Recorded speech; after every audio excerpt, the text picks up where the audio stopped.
सापागुरि खख्लाबारि दखरा दुलाराय बर' फरायसा आफादनि बानजायनायाव 13 बोसोरनि सिंनि गथ'फोरनि बा फरायसाफोरनि जि जोलुर गेलेनाय बादायलायनाय बेखौ जोङो दिनै गलागाव भिक्ट'रिया क्लाबनि जि गेलेग्रा फोथार जों बेवहाय जागायबाय आरो बेयो दिनै जोङो जागायनायनिफ्राय जोङो जोंनि जि फाइनाल गेम बेखौ जोङो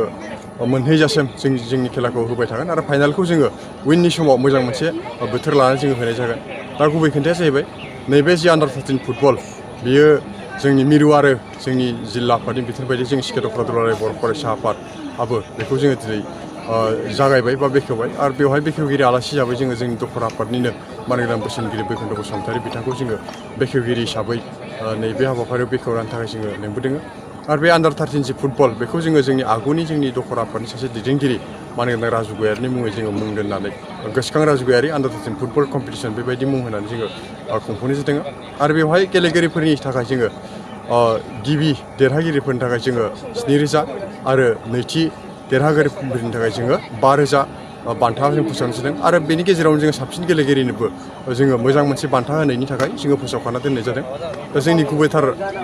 जि आयदा जि आन्डार 13 फुटबल बेखौ जोङो दिनै सिके दखरा दुलाराय बर' फरायसा आफादा नैबे गलागाव भिक्ट'रिया क्लाबनि गेलेग्रा फोथाराव जोङो दिनै जागायबाय।